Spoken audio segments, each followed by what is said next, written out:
ধনুরিব গুণযুক্ত কীর্তিভাগ পূজনীয় কুলপতি রস বিজেতা বন্ধু বৈজ্ঞক পাত্রম বহুধন জনযুক্ত দেব বিপ্রোপসেবী মৃদু গতির সহিষ্ণু কার্মুকা যশ্বরাশি।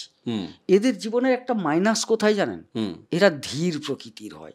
দেখুন, এখন প্রেম থেকে লাভ তুলছেন, আচ্ছা, অক্টোবর মাসটায়। আচ্ছা, কেবলমাত্র প্রেমের ক্ষেত্রে বিগড়ানোটা শুরু হয়ে যাবে,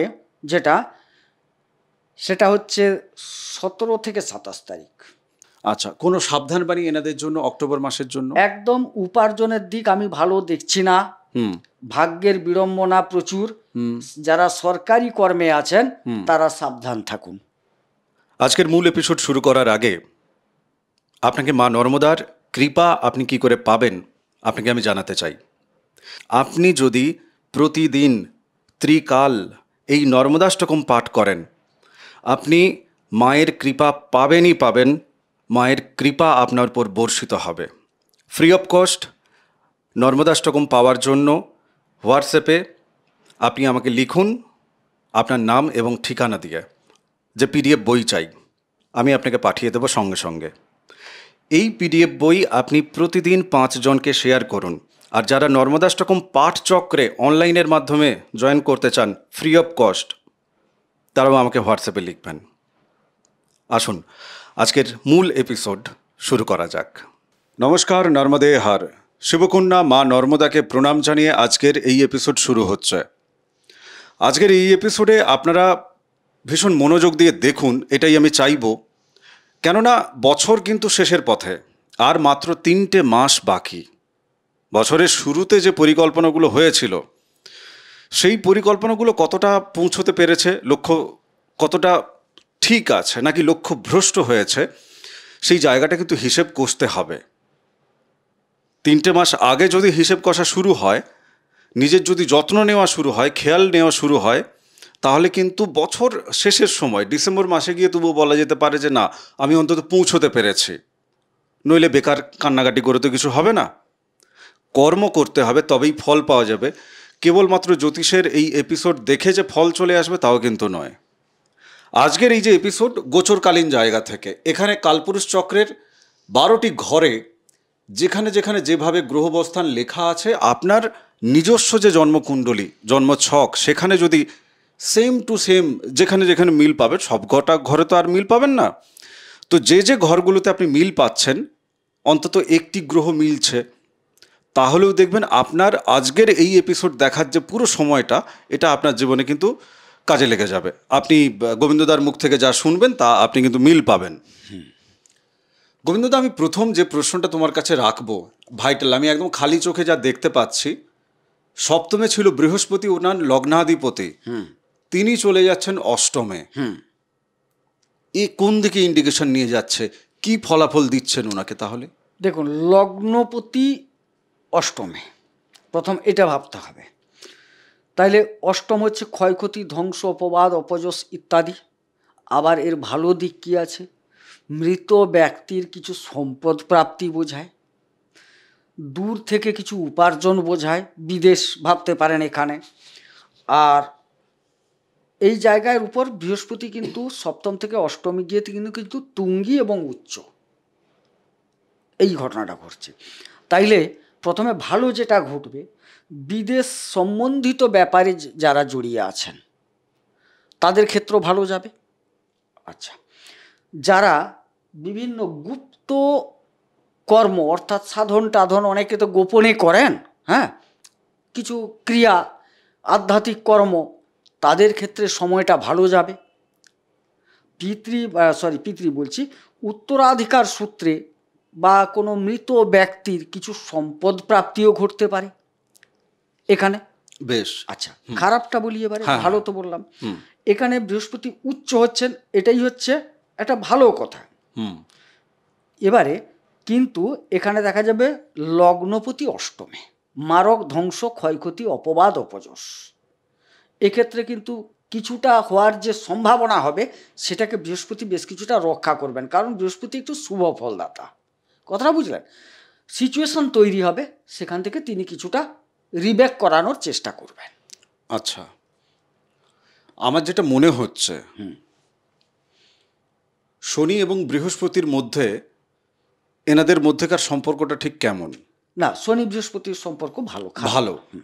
আমার যেটা মনে হচ্ছে যে ইনি কোথাও থেকে সেই অপবাদের যে জায়গাটা বা সেটব্যাক যেটা পাওয়ার কথা, পারিবারিক জায়গা থেকে ওনার সেটা অনেকটা সেভ হয়ে যাবে।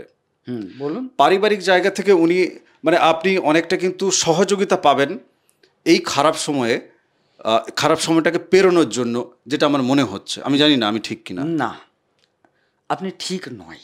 আচ্ছা। কেন ঠিক নয় তার কম্বিনেশনটা বলি। বৃহস্পতি এখানে চতুর্থের অধিপতি, তিনি কিন্তু অষ্টমে চলে যাচ্ছেন। প্রথম হচ্ছে অষ্টমে চলে যাচ্ছেন, পরে তিনি পরে ভাববো। প্রথমে তিনি অষ্টমে চলে যাচ্ছেন, এটা প্রথমে ভাবতে হবে। তাইলে পরিবারের অধিপতি কিন্তু মারক, ধ্বংস, ক্ষয়ক্ষতির জায়গায় চলে গেলেন। আর চতুর্থ স্থলে শনি যতই ভালো হন, চতুর্থ স্থলে শনি ভালো ফল দেন না। এই ক্ষেত্রে কেবলমাত্র রক্ষেটা হবে কি না, যেহেতু অষ্টমে বৃহস্পতি উচ্চ হচ্ছেন, সেটাই রক্ষে। না হলে কিন্তু চতুর্থপতি অষ্টমে যাওয়া মোটেও ভালো নয়, আর চতুর্থের শনি মোটেও ভালো নয়, মোটেও ভালো নয়। কিন্তু এই যে মানে ধরুন যেগুলো ওনার জীবনে আসছে, সেটব্যাক যেগুলো আসছে, তার মধ্যেও কর্মের যে জায়গাটা, নতুন কর্মপ্রাপ্তির যে জায়গাটা, বা যারা ধরুন কর্মে পদোন্নতি চাইছে, হ্যাঁ, যাদের মানে ধরুন পদোন্নতি হবে না, সেটা কেন হবে না, আর যাদের হবে বা হবে কিনা আদৌ, এই তিনটে প্রশ্নের একসাথে একটু কম্বাইন করে উত্তর দাও। প্রথমে আমরা একটা যে কোনো কম্বিনেশন দেখতে গেলে যে কাজের ক্ষেত্রে ষষ্ঠ দশমকে আগে দেখে নেওয়ার চেষ্টা করি। একদম তাই। উনার ষষ্ঠপতি শুক্র বর্তমান নবমে বসে আছেন, 8 তারিখে তিনি দশমে চলে আসবেন। বেশ। তাইলে ষষ্ঠ দশমের একটা কানেকশন হলো এই জায়গায়। রবি বসে আছেন ওখানে 17 তারিখ পর্যন্ত।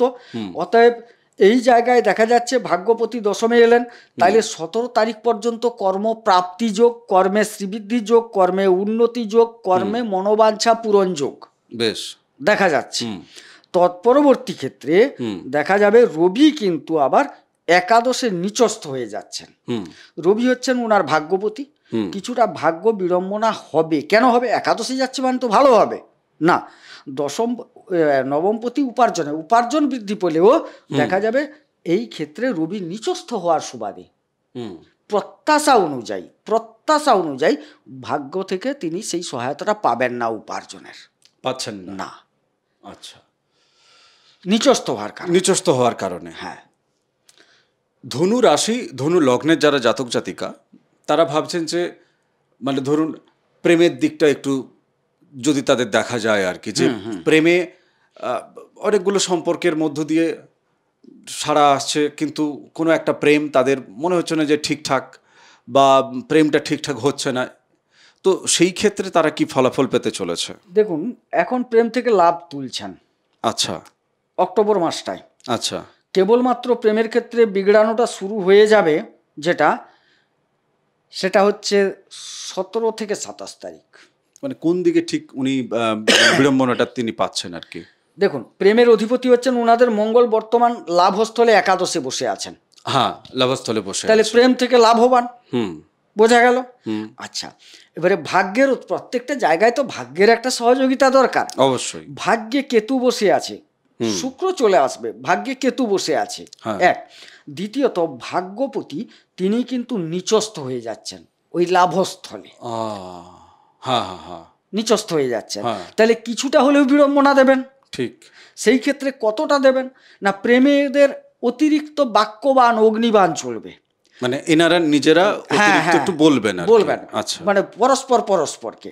আচ্ছা, পরস্পরকে মানে এখানে কি হচ্ছে দেখুন, পরস্পরকে বলবেন এই কারণে, রবি অগ্নিতত্ত্বের কারক গ্রহ, মঙ্গল অগ্নিতত্ত্বের কারক গ্রহ, দুজনই লাভস্থলে এলো, পঞ্চমপতি আবার মঙ্গল।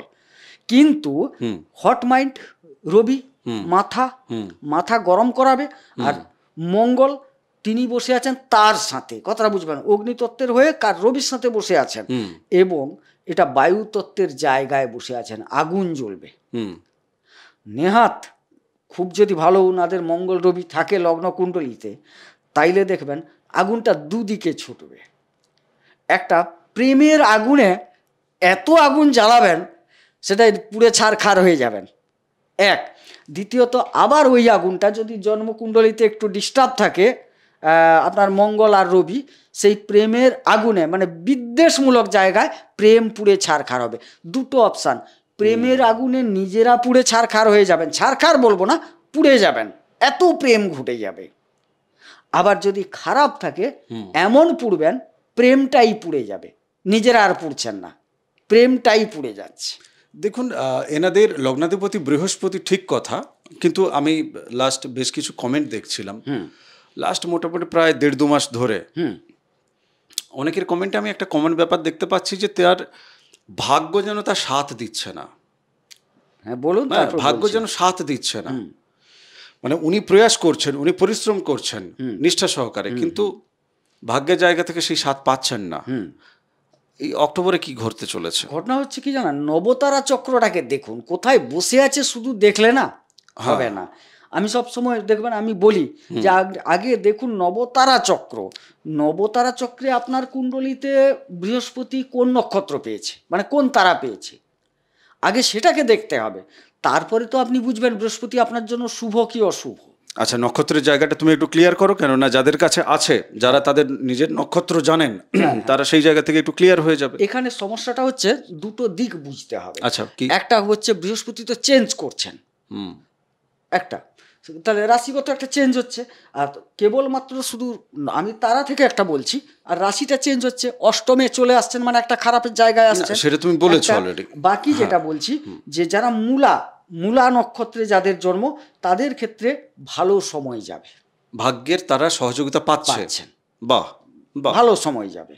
আচ্ছা, পূর্ণবাসু যাদের জন্ম, পূর্বাষাঢ়ায় যাদের জন্ম, তাদের ক্ষেত্রে কিন্তু সময়টা খুব একটা ভালো যাচ্ছে না। আচ্ছা, উত্তর সারায় যাদের জন্ম, তাদের একটু মধ্যম প্রকৃতির যাবে। তাইলে মূলা ভালো পেল, আর পূর্বাষাঢ়া খারাপ পেল, আর মধ্যম পেল উত্তর সারা। ভাগ্যের সহযোগিতা। হ্যাঁ, এর অনেকগুলো কারণ, আমি শুধু বৃহস্পতি দেখে বললাম না কিন্তু। আচ্ছা, তুমি কারণ এখানে বদ তারায় দেখুন, মূলার বদ তারায় কে বসে আছে, রাহু শনি, তাহলে বদ করবে, কিন্তু বৃহস্পতি মিত্র তারায়, যার জন্য একটু ভালো বললাম। আচ্ছা, আবার দেখুন পূর্বাষাঢ়া নক্ষত্রে যাদের জন্ম, তাদের ক্ষেত্রে বৃহস্পতি বদ তারায়, আবার তাহলে সেটা দেখতে হবে সাধকে রাহু শনি, খুব একটা ভালো ফল পাচ্ছেন না, আমি খারাপ বলেছি, কেতু তো আছেন সাথে। আচ্ছা, উত্তর সারায় যাদের জন্ম, তাদের মধ্যম বললাম কেন না, কোনো যে এই গ্রহগুলি বধে বসে নেই, সেরকম মিত্র অতিমিত্রেও বসে নেই, প্রত্যারিতে বসে আছে রাহু শনি, সাধকে বসে আছে বৃহস্পতি, কেতু বসে আছে অতিমিত্রে, আর কেতু যেটুকু ফল দেন খারাপ নয়, তার জন্য মধ্যম বললাম, কারণ 3টে থেকে তো ভালো মন্দ সেরকম পাওয়া যাচ্ছে না, কেতু থেকে কিঞ্চিত পাচ্ছে। হ্যাঁ, এটাই। পাড়া প্রতিবেশী এবং আত্মীয় স্বজন এনাদের সহযোগিতা বা এনাদের সহযোগিতা নিয়ে উনি ধরুন কোনো কর্ম করছিলেন, তাদের সাথে আত্মীয়তা, তাদের সাথে যে গভীর সম্পর্ক, সেই সম্পর্কের জায়গাটা থেকে কি আর নতুন কোনো চান্স বা নতুন কোনো সুযোগ ওনার জীবনে আসবে? সুফল কাজের ক্ষেত্রে ধরুন, এখন পাড়াপড়শির উপর ওনার একটা প্রভাব আছে। আচ্ছা, মানে উনি প্রভাব বিস্তার করছেন। প্রভাব বিস্তার করছে। আর সত্যি কথা বলতে কি না, আর ধনুরাশির জাতক জাতিকারা গ্রহ সন্নিবেশ খারাপ থাকলে খারাপ, না হলে ধনুরাশির জাতক জাতিকারা অনেক ভালো প্রকৃতির হন। আপনাকে তার চরিত্রটা একটু 4টা লাইন বলে। নিশ্চয়ই। ধনুরিব গুণযুক্ত কীর্তিভাগ পূজনীয়, কুলপতি রস বিজেতা, বন্ধু বৈজ্ঞক পাত্রম, বহুধন জনযুক্ত, দেব বিপ্রোপসেবী, মৃদু গতির সহিষ্ণু, কার্মুকা যশ্বরাশি। এদের জীবনের একটা মাইনাস কোথায় জানেন? এরা ধীর প্রকৃতির হয়, মানে স্লো যেটাকে বলে, প্রতিটা কাজ না, এটা মাইনাস কি করে হয়? হ্যাঁ, স্লো করে ওরা, মানে কি বুঝে শুনে উনি এগোচ্ছেন, সেটা হতে পারে, মানে যে কাজটা না আজকে হওয়ার কথা তিনি একটু দেরি করে করবেন, এটাই হচ্ছে এদের মাইনাস। না হলে কতগুলো ভালো, দেখুন কীর্তিভাগ হন, পূজনীয় হন, কুলপতি, মানে ওনারা যার ধনুরাশি বা লগ্ন, বিশেষ করে রাশির কথা বলছি, তারা কিন্তু সেই বংশের একজন কুলপ্রদীপ হিসেবে থাকেন, মানে মান সম্মান উজ্জ্বল, এবং এরা রসিকও হন, বন্ধু বান্ধবের ভালো পাত্র হন, বহু জনযুক্ত হন, এদের অনুগামীও থাকে। হ্যাঁ, এরা দেবদ্বিজে ভক্তি প্রকাশ করে, এরা একটু স্লো কাজ করে, এইটাই হচ্ছে যদি ধরি স্লো একটু। না, আমার যেটা মনে হয় যে ওই একটা কথা আছে না যে তুমি মানে ভাবিয়া করিও কাজ, করিয়া সেটাও একটা ভাবিও না। ভালো জিনিস। তো ধনু রাশি ধনু লগ্নের মানুষ, এখন তিনি নেহাত যদি অলস যদি কেউ হয় তাহলে তার গল্প এখানে হচ্ছে না। আমি কিন্তু অলস ধরছি না না দাদা, না না। আমি বলছি ধনু রাশি ধনু লগ্নের কোনো জাতক বা জাতিকা, তিনি বিষয়টা বুঝে বুঝে করছেন, স্টেপ বাই স্টেপ তার জীবনে উন্নতি হচ্ছে।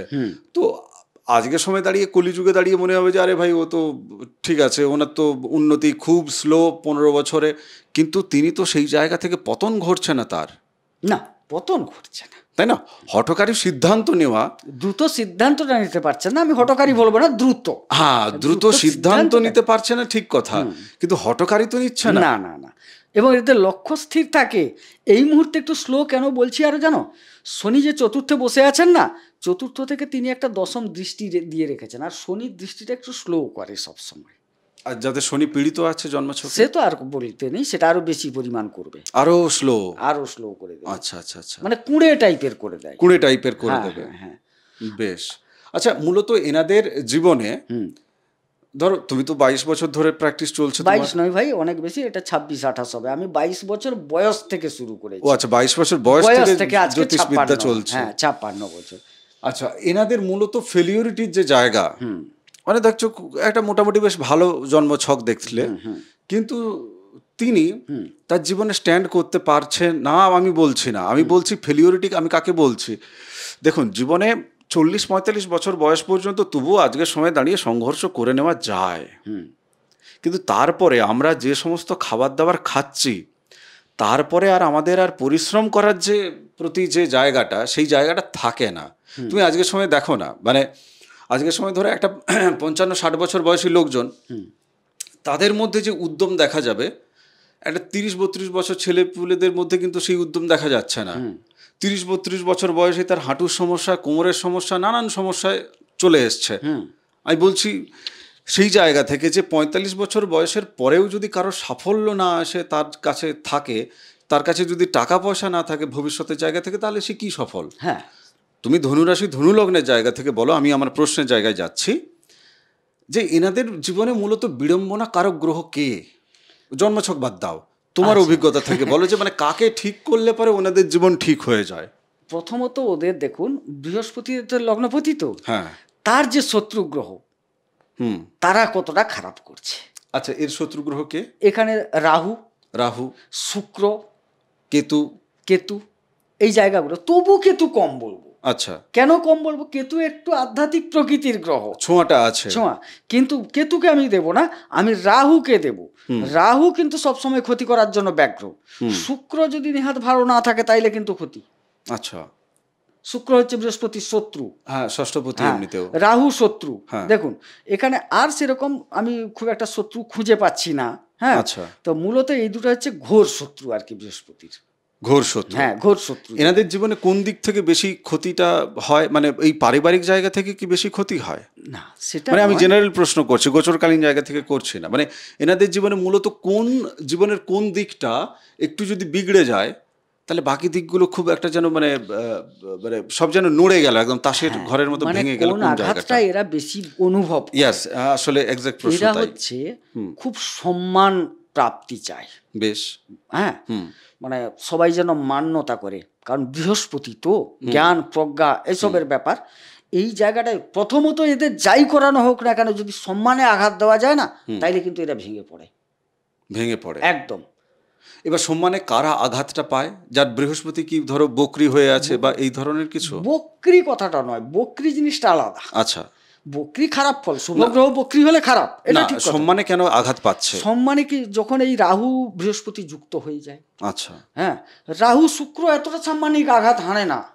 রাহু বৃহস্পতি যুক্ত গুরুচণ্ডালী, তুমি যখন গুরুচণ্ডালী মানে তোমার মধ্যে একটা রাগ আসবে, তুমি রাগলে তো অন্য কেউ মেনে নেবে না ভাই, সেও তো চার কথা বলবে, ঠিক, তখনই আঘাতটা আসে, সাম্মানিক আঘাত। তার মানে তুমি যেটা বলছো যে জাতক এবং জাতিকা তিনি নিজে যদি নিজের সংস্কারটাকে ঠিক করেন, হ্যাঁ, এখন গ্রহ যদি ভুলভাল সংযোগ করে থাকে তাহলে আপনার সংস্কার বিগড়াচ্ছে। আপনার যদি বৃহস্পতি এবং রাহু এক জায়গায় থাকে তাহলে আপনি নিজে কিন্তু বোম ছোটাচ্ছেন প্রথমে। এইবার ঘটনা হচ্ছে যে তেল মাখানো যে সমস্ত জ্যোতিষের এপিসোড, তো আমি তো করতে পারি না, আমি আপনাকেই ঠিক হতে বলবো, কেননা আপনারই জন্মছক আর জীবনটা আপনার। এবং বিশ্বাস করুন, গ্রহ আমি এখানে এপিসোডে বলি বা না বলি, আপনার জীবনে কিন্তু তিনি ফল আপনাকে প্রদান করছেন, শুভও যেমন দিচ্ছে আবার অশুভও দিচ্ছে। প্রতিকার এই জায়গাটায় ঠিক কীভাবে ওনাকে মানে উপকার করে, বা প্রতিকার কি করে ধনুরাশি ধনুলগ্নের মানুষকে কিভাবে তৈরি করে? দেখুন, প্রতিকারের বিষয়টা দেখতে হলে জন্মকুণ্ডলী দেখতেই হবে, এক কথা। তারপর বৃহস্পতি আধ্যাত্মিক প্রকৃতির গ্রহ, কথাটা বুঝলেন? অতএব মূলত ওনাদের আধ্যাত্মিকতার ভিত্তি করে চলতে হবে প্রতিকারের ব্যাপারটাতে। প্রতিকারের ব্যাপারে একদম প্রতিকার নিশ্চিত কুণ্ডলী দেখে বা বুঝে যদি দেওয়া যায়, এদের ক্ষেত্রে কাজ করবে। বেশ, আমি লাস্ট প্রশ্ন করি।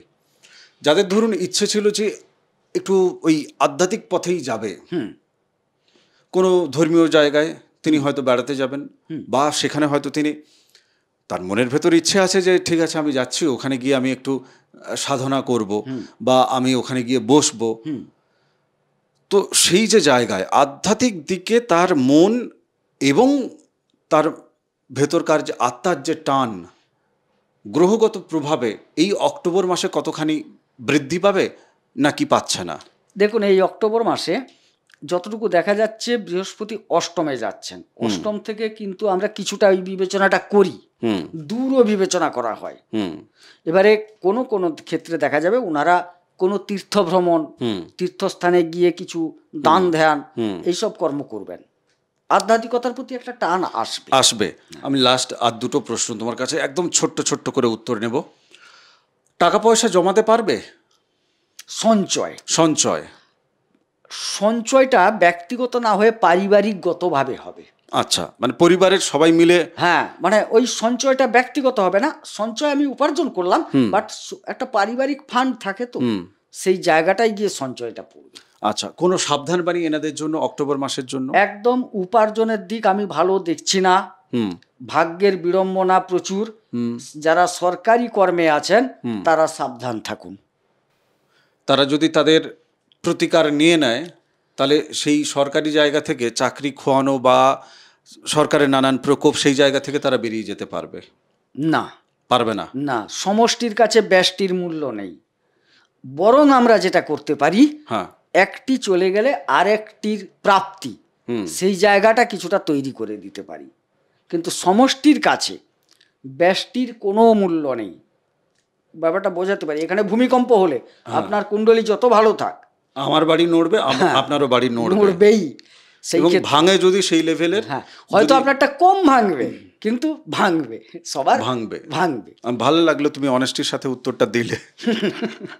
ভাঙবে ভাই। যাই হোক, ঘটনা হচ্ছে যে মানে জীবনের সত্যটাকে জানার কথা যখন বলি আমি এপিসোডে, তাহলে জ্যোতিষের এই এপিসোডে সত্য আলোচনা কেন হবে না?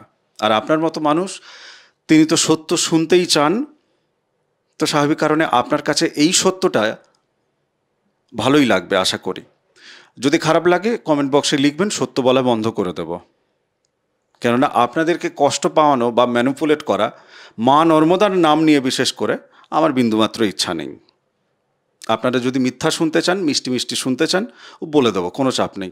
যেগুলো ভালো আছে শুধু সেগুলোই বলবো, এক্সট্রা কিছু ভালো মিথ্যে কথা যোগ করবো না। কিন্তু খারাপের যে দিকগুলো আছে, সাবধান করার যে দিকগুলো আছে, সেগুলোকে বলবো না।